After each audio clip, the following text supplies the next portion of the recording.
Hello, my crafty friends. It's Marie from Marie's Vermont Creations, and today I am collaborating with my sweet friend Nancy from the Handi Scandi.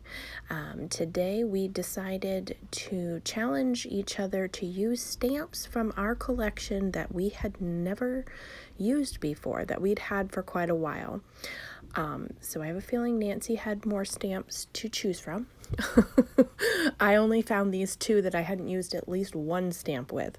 So what I have here is a piece of cardstock that I have cut a circle shape out of, and I have adhered it to my card panel as a mask. And I am using some Remember Me ink from Simon Hurley and my Rabbit Hole Designs blending brush, and I'm going to ink this circle and get that all filled in. And then this is a stamp set from Stampin' Up. I don't even recall the name. It's red rubber. I think it was a celebration stamp set. I never used it. And then I had this sentiment set from May Made It.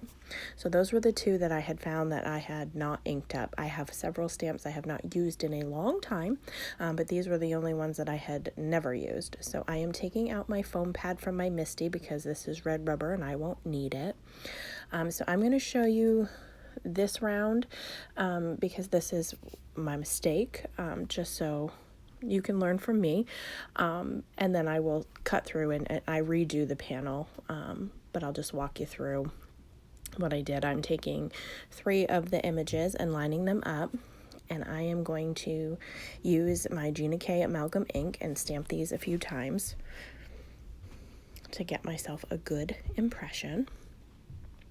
And it was about the second time that I stamped them that I realized that I probably should not be using this thick piece of cardstock to try to stamp through, because it's giving me a raised edge, so I'm not getting as much direct to that bottom of the circle as I should be, because that's too thick. So I do figure that out. I will remove that sheet of paper and take some Post-it note tape that I had on my desk. It's the wide width one.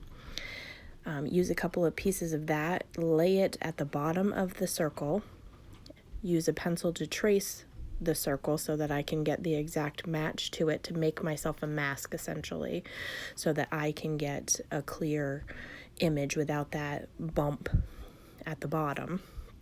So that's what I'm doing now. I'm just taking off this top layer so that I can put down this mask. I struggled with figuring out how I wanted to put it down, then realized I had to put it a little bit higher onto the circle so that I could actually, draw the circle and have a mask to use. So I finally figured that out, put my little mask back down, or my stencil down, and used a pencil just to trace this. And then you're going to watch my brain struggle. I'm going to cut this out, and then for some reason I took the smallest piece and was trying to figure out how to use that to mask this circle. It did finally dawn on me that I needed the negative space in order to create the mask. So the struggle is real, people.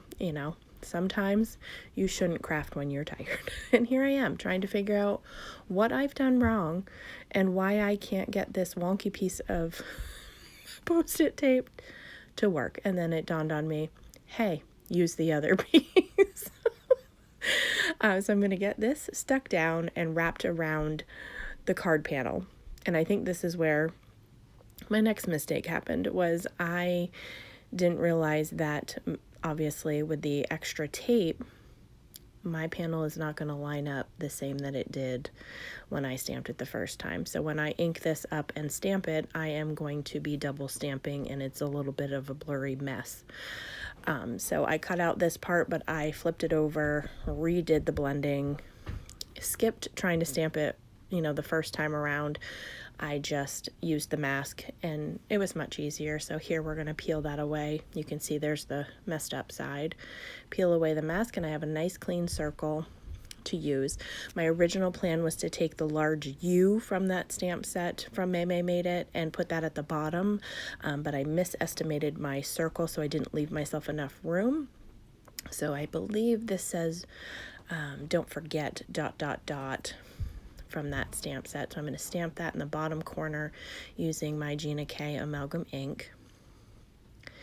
And then I am going to stamp the rest of my sentiment on the inside of the card. That way I had enough room to be able to use that really big U, because I love the font, the cursive of it.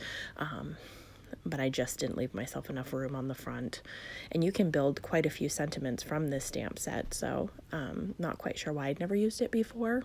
Just one of those things. I think I used to belong to their monthly stamp set, and so I'd stopped doing that, and I think that might have been one of them, and it went in a drawer and I never used it. So my goal for 2021 has been to use more of my supplies, which I think I've been doing a better job.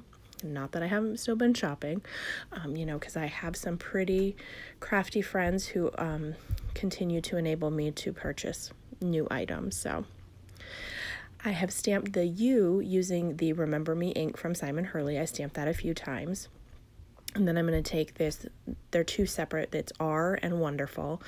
I lined them up here, and then I fussed with them on the lid of my Misty, but I cut that part out because it was just tedious, and just making sure that it was straight. And I'm going to stamp that a couple of times with my amalgam ink. And then I thought, oh, I'm done. But then I put this card panel on my card base using some art glitter glue, and I thought, it's a little bit plain. I do a lot of clean and simple cards, but this was even for me. So I broke out my new Alison Haikila's mix from Sparkle Blends. It's Alison's, oh gosh, darn it all, I'm not going to remember the name.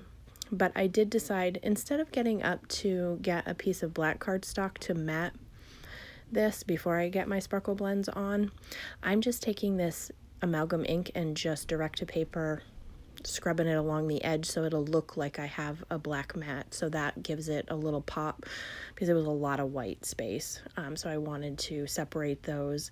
So it was still a little grungy looking, and sometimes that's a look I'm going for, but because this was so clean and simple, I decided to really fill in those edges to make it more of a solid black and get that done.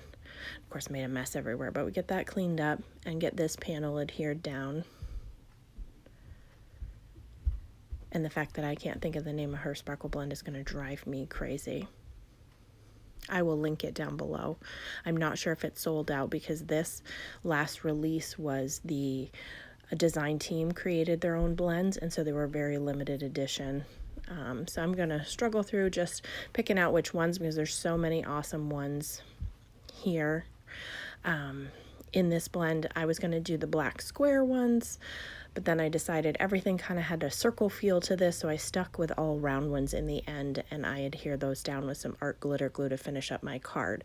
So I will link Nancy's video down below. I hope you will check it out. I enjoy doing these collaborations with her. We, push each other to think outside of the box, and she does wonderful things on her channel. I hope you'll check her out if you haven't already. Give her a subscribe, a like, some comments. We appreciate chatting with each and every one of you. So I'm not quite sure what Nancy's worked on. I haven't seen her project. We haven't talked about it. So when this goes live, it will be a surprise to both of us of what we've been working on. So I hope that you enjoyed today's project. If you have any questions, feel free to leave them in the comment section below. And as always, I hope that you guys have a great day.